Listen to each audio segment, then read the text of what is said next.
Hello, good morning students. आज हम alternating current start करेंगे और अल्टरनेटिंग करंट पढ़ने से पहले आप थोड़ा सा कुछ समझिए। मान लीजिए कि कोई भी कॉइल, आपको कोई कॉइल दिया हुआ है और ये कॉइल यूनिफॉर्म मैग्नेटिक फील्ड में किसी सर्टेन, ये यूनिफॉर्म मैग्नेटिक फील्ड है और इस मैग्नेटिक फील्ड में ये रोटेट कर रहा है विथ एंगुलर वेलोसिटी ओमेगा। तो इसी बात को जरा लिखिए तो consider a coil is rotating in uniform magnetic field B with angular velocity omega at any instant after time t.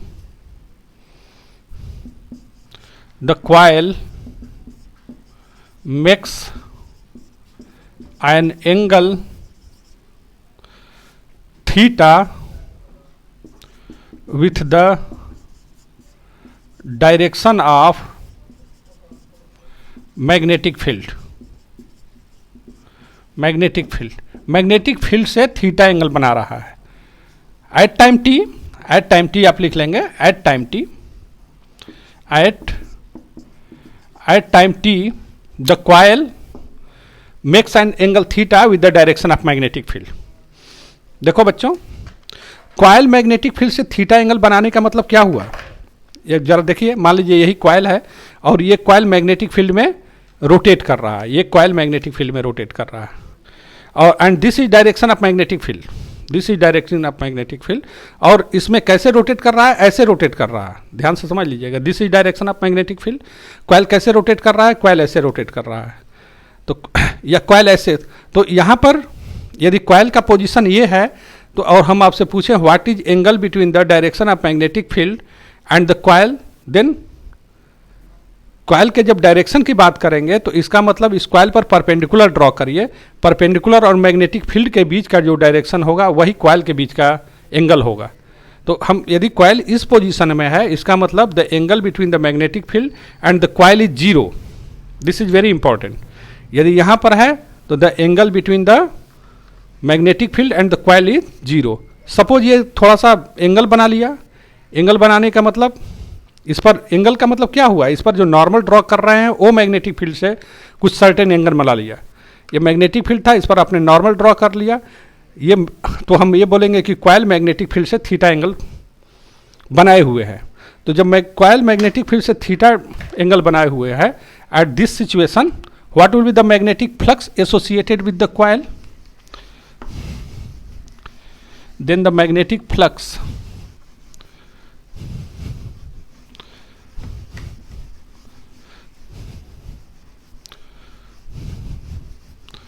then the magnetic flux linked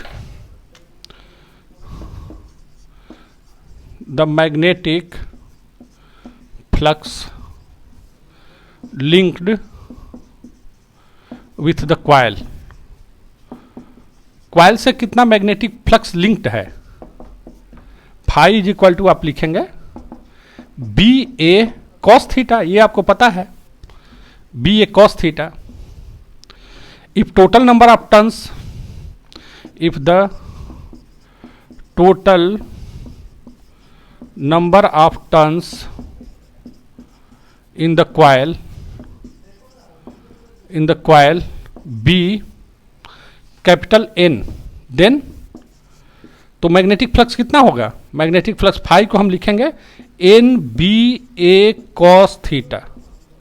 तो this phi is equal to N B A cos theta की जगह पर omega T. क्यों? क्योंकि angular velocity omega is equal to होता है angular displacement upon time.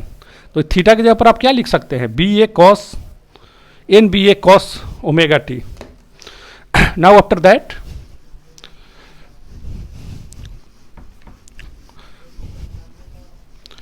Now what will be the rate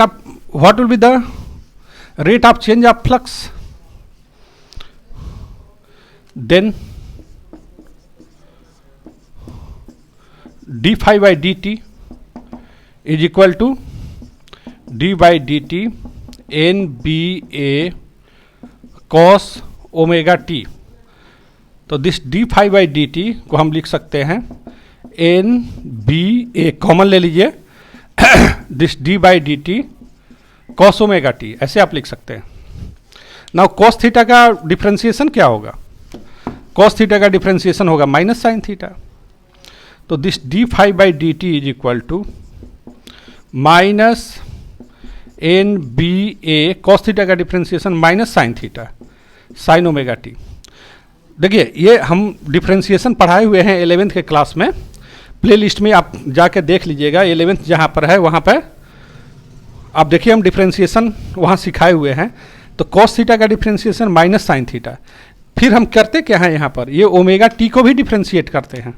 omega T को, क्योंकि केवल यहाँ पर टी नहीं है, ये ओमेगा टी है, इसको हम टी एज्यूम किए हैं, इसलिए इसको भी एक बार और हम डिफ्रेंशिएट करेंगे टी के रेस्पेक्ट में. और टी के रेस्पेक्ट में जब डिफ्रेंशिएट करेंगे तो इसका डिफ्रेंशिएशन ओमेगा आएगा. तो ओमेगा से हम यहाँ पर मल्टीप्लाई कर लेंगे. ये चीज़ यदि आपको नहीं समझ में आया होगा तो 11th में हम डिफ्रेंशिएशन सिखाए हुए हैं, वहाँ से जाके डिफ्रेंशिएशन आप सीख लीजिए. Now the EMF induced, the EMF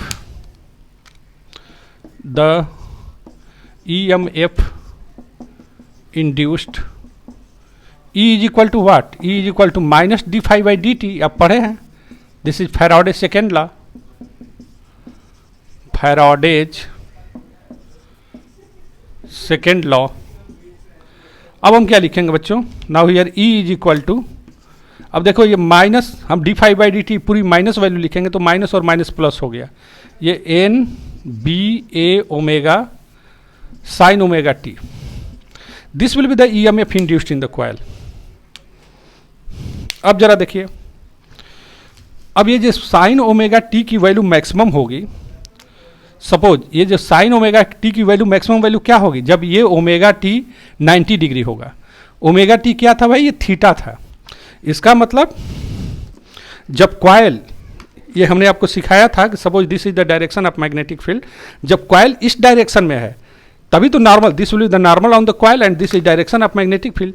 तो नॉर्मल और डायरेक्शन ऑफ मैग्नेटिक फील्ड के बीच में एंगल क्या होगा? 90 डिग्री होगा. This is normal drawn on the magnetic, this is magnetic field and this is normal drawn on the coil. तो in this situation angle is 90 degree. तो जब इस situation में होता है, जब कॉइल इस सिचुएशन में है, उस समय EMF क्या होगा? मैक्सिमम होगा. क्यों? क्योंकि थीटा की वैल्यू 90 डिग्री होगी और साइन 90 डिग्री की वैल्यू मैक्सिमम होती है. तो आप लिखेंगे if theta is equal to omega T, this is equal to pi by 2 या 90 डिग्री. देन ये E की वैल्यू क्या हो जाएगी? E नॉट हो जाएगी, मैक्सिमम हो जाएगी, और उसको हम बोलेंगे एन बी ए ओमेगा. तो हेंस ये पूरी चीज़ को हम मिटा दे रहे हैं, ये वैल्यू हम यहाँ पर पुटअप कर दे रहे हैं. देयरफॉर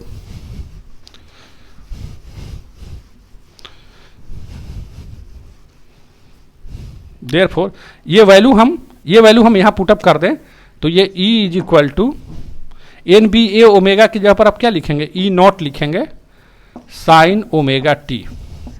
यहाँ पर देखिए जो EMF इंड्यूस्ड हो रहा है इसकी वैल्यू टाइम के अनुसार चेंज हो रही है. और इसका यदि हम ग्राफ प्लॉट करें, यदि हम इसका ग्राफ प्लॉट करते हैं, where E naught is equal to what? Where E naught is equal to N B A omega. अब सुनो, देखो बच्चों, इसका ग्राफ प्लॉट करना चाहें तो हम कैसे ग्राफ प्लॉट करेंगे? देखिए हम यहां पर ग्राफ प्लॉट कर दे रहे हैं.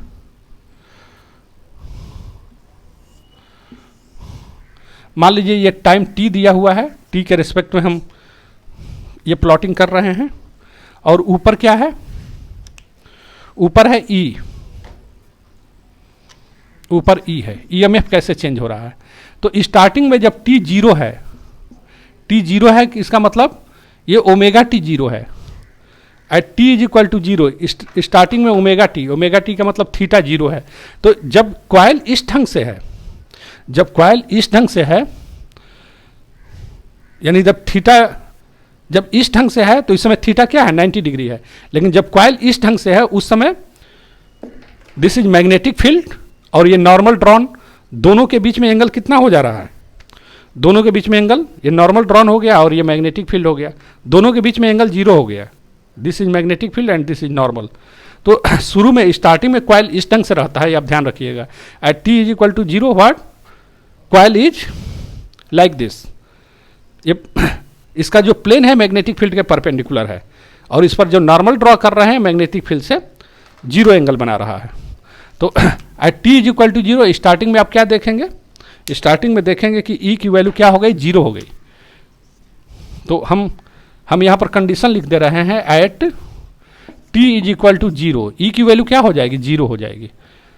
और ओमेगा टी को और लिख सकते हैं हम, वी हैव, ऐसे आप लिख लीजिए e is equal to e naught sine, omega की जगह पर क्या लिखोगे बच्चे, ओमेगा की जगह पर लिखोगे 2 pi by t into T.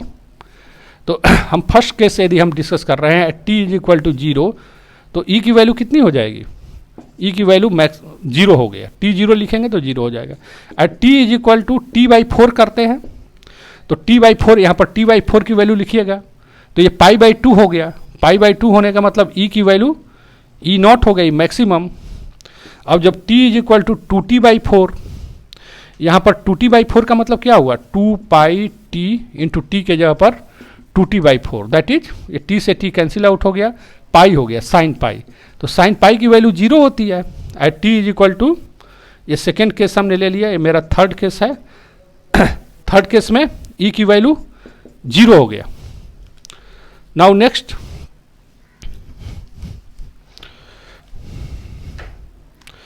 ई की वैल्यू जब हम 3t बाई फोर लेंगे, fourth, when t is equal to 3t by four, तो ये वैल्यू कितना हो जाएगा, sine e is equal to, देखो 2 pi by t into small t के जगह पर 3t बाई फोर, तो t से t कैंसिल आउट हो गया, तो हमारा क्या बचा, इसको आप लिख सकते हैं पाई प्लस पाई बाई टू, ये 2 से 2 कैंसिल आउट हो गया, 2 से 2 कैंसिल आउट हो गया, देखो 2 से 2 कैंसिल आउट हो गया, t से t कैंसिल आउट हो गया, तो आप क्या लिखेंगे 3 pi by two, 3 pi by two, इसका मतलब this pi plus pi by two, 2 pi plus 3 pi by two. तो sine pi plus pi by two का मतलब क्या हुआ, देखो sine pi plus pi by two की वैल्यू क्या हो जाएगी, जैसे ये हम लिखते हैं, ये हो गया साइन जीरो, साइन जीरो पर परपेंडिकुलर जीरो होता है, आप यहाँ से भी देख लीजिए, जब स्टार्टिंग में जीरो पर परपेंडिकुलर जीरो हो गया है, इसलिए ई की वैल्यू जीरो हो गई, साइन की वैल्यू जीरो हो गई। टी बाई फोर पर परपेंडिकुलर और हाइपोटेनियस बराबर हो गया, तो उस समय परपेंडिकुलर और हाइपोटेनियस इक्वल हो गया, इसलिए साइन की वैल्यू 1 हो गया। यहाँ पर फिर परपेंडिकुलर जीरो हो गया, यहाँ पर परपेंडिकुलर हमारा निगेटिव में हो गया, इसलिए यहाँ पर वैल्यू साइन की वैल्यू जीरो होती है, यहाँ पर मैक्सिमम होती है 1, यहाँ पर फिर जीरो होती है और यहाँ पर -1 होती है। इस ढंग से इसको आप समझा करेंगे। तो t is equal to zero पर जीरो, t बाई फोर पर मैक्सिमम, ये साइन ओमेगा t की जगह पर हमने 1 लिख दिया, तो ई नॉट मैक्सिमम हो जाएगा। 2t बाई फोर पर फिर जीरो हो गया, 3t बाई फोर पर यहाँ पर -1, 1 2 3 4, और फिर यदि आप आ गए वहाँ पर फिफ्थ पर 40 बाई फोर यहाँ पर आ गए, one t is equal to 40 by four, t is equal to 40 by four आ गए, देन फिर यहाँ परपेंडिकुलर हो गया जीरो। तो ग्राफ आप प्लॉट करेंगे तो ग्राफ कैसा होगा, इसको हम थोड़ा मिटा देना चाह रहे हैं, ये पूरा चीज़ तो आप नोट कर ही लिए होंगे, ज़रूरत होगा तो इसको नोट कर लीजिए, यदि समझ में आ रहा होगा तो, समझ में नहीं आएगा तो यहाँ से वैल्यू आप लिखिए।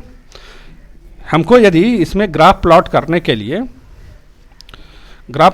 लिए, बच्चों हमको यहाँ पर क्या चाहिए, यहाँ पर t चाहिए और यहाँ पर e चाहिए। तो when t is equal to zero, e की वैल्यू मैक्सिमम हो गया। When t is equal to t by four, e की वैल्यू कितना हो गया, t is equal to zero, तो e की वैल्यू जीरो हो गई। T is equal to t by four, तो ये वैल्यू मैक्सिमम हो गया था। 2t/4 पर वैल्यू -1, 2t/4 पर ये देखो 0, t/4, 2t/4 पर फिर 0, नाउ 3t/4 पर यहाँ पर -1, तो ये -E0, फिर 4t/4, 4t/4 पर फिर हम यहाँ पर पहुँच गए, दैट इज वैल्यू 0। तो ये स्मॉल t और ये EMF की वैल्यू इस ढंग से हो गया। ये आपको समझना चाहिए, ये समझने की जरूरत हो गया कैसे हम लिख रहे हैं। तो ग्राफ आप प्लॉट करेंगे then when t is equal to, यहाँ पर पहले आप लिख लीजिए 0, यहाँ पर t/4, नाउ 2t/4, यहाँ पर 3t/4 और यहाँ पर 4t/4। ये हमारा टाइम है इधर। तो ग्राफ कैसे प्लॉट करेंगे? t इज इक्वल टू 0 पर E0, t/4 पर ये मैक्सिमम हो गया, फिर ये 0 हो गया, फिर ये माइनस हो गया, फिर ये 0 हो गया, फिर तो ये इस ढंग से ग्राफ होगा आपका। तो इसी को हम बोलते हैं अल्टरनेटिंग करंट।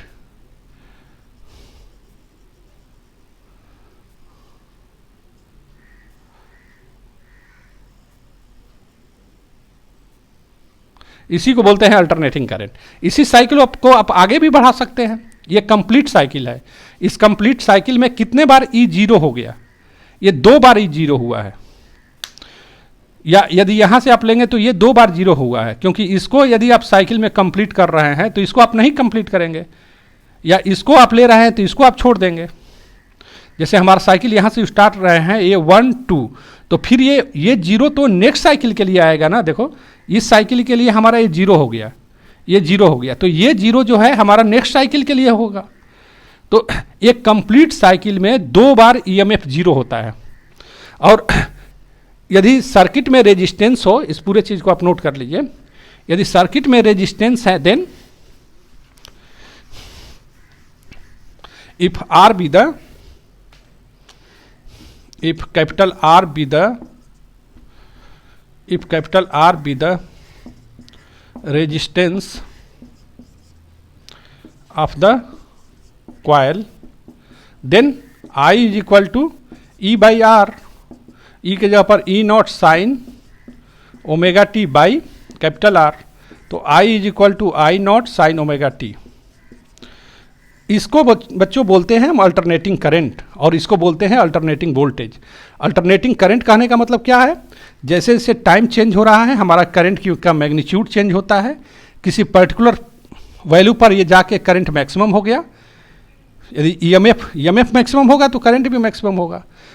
कुछ समय के बाद करंट 0 हो गया, फिर दूसरे डायरेक्शन में करंट बढ़ना शुरू होता है, मैक्सिमम होता है, और फिर करंट 0 हो जाता है।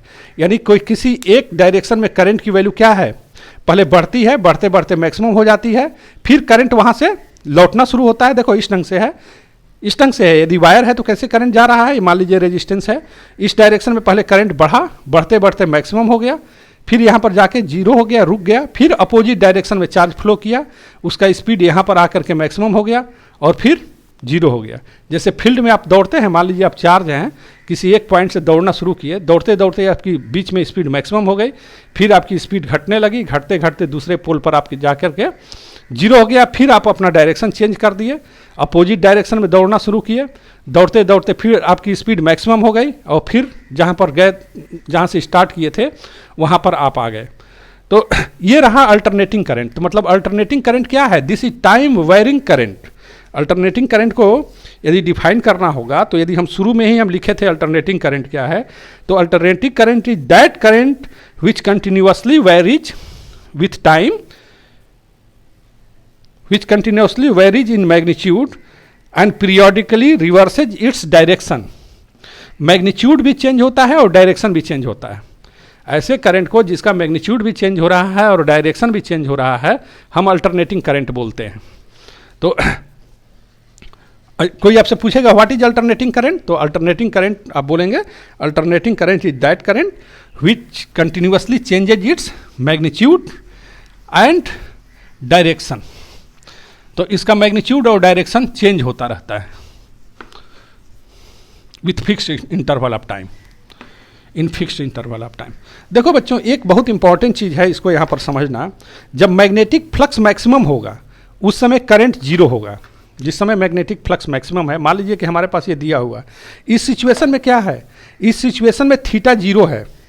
हम फाई के लिए इक्वेशन बनाए हुए थे, phi is equal to N B A cos omega t, इस थीटा को ओमेगा टी हम लिखे थे। तो व्हेन थीटा इज जीरो, उस समय फाई क्या था, मैक्सिमम था। तो इस केस में मैग्नेटिक फ्लक्स मैक्सिमम होगा, और जब मैग्नेटिक फ्लक्स मैक्सिमम होगा तो उस समय ईएमएफ इंड्यूस्ड क्या होगा, जीरो होगा। तो at T is equal to zero आप स्टार्ट करें, जब हमारा कॉइल रोटेट करना शुरू करता है तो टी जीरो इस पोजीशन से कॉइल रोटेट करना शुरू करता है, और इनिशियली उसका एंगल मैग्नेटिक फील्ड से जीरो होता है, मैग्नेटिक फ्लक्स मैक्सिमम है, और जब मैग्नेटिक फ्लक्स मैक्सिमम है उस समय ईएमएफ इंड्यूस्ड जीरो है। क्यों ऐसा? इसलिए क्योंकि मैग्नेटिक फ्लक्स और टाइम के बीच में यदि आप ग्राफ प्लॉट करते हैं तो बच्चों देखो, जिस समय फ्लक्स मैक्सिमम हो, मान लीजिए कि कोई भी हम ये t is equal to zero हम यहाँ से नहीं ले रहे हैं, ये मैग्नेटिक फ्लक्स जीरो ये बढ़ रहा है, और किसी पर्टिकुलर समय पर ये मैक्सिमम है, किसी पर्टिकुलर समय पर मैक्सिमम है। तो जिस समय मैक्सिमम है, ये फ्लक्स की बात कर रहे हैं हम, जिस समय फ्लक्स मैक्सिमम है उस समय rate of change of flux तो जीरो होगा। यहाँ पर देखो टाइम चेंज हो रहा है, बट डी फाई क्या है, डी फाई में कोई चेंज नहीं हो रहा है। तो at T is equal to zero, जिस समय हमारा फ्लक्स क्या है, मैक्सिमम है, उस समय d phi by D t is equal to, उस समय d phi by D t क्या है, जीरो है। तो जब d phi by D t zero है, इसलिए ई एम एफ भी जीरो है। D phi by D t, इसी को ई बोलेंगे, ये जीरो हो गया। तो आप इस बात को आपको ध्यान में रखना है। तो अल्टरनेटिंग करंट, नेक्स्ट लेक्चर में हम आपको बता रहे हैं RMS value and average value of alternating current. Steady current क्या होता है, इस सिचुएशन में आप जान लीजिए। स्टेडी करंट क्या है, the current which remains constant with time. Time change हो रहा है, करंट चेंज नहीं हो रहा है, तो इसको बोलेंगे स्टेडी करंट, या इसको डीसी भी बोलते हैं। और ऐसे करंट जो कि टाइम के साथ जिसका मैग्नीट्यूड भी चेंज होता है, डायरेक्शन भी चेंज होता है, उसको हम अल्टरनेटिंग करंट कहते हैं। Okay, thank you.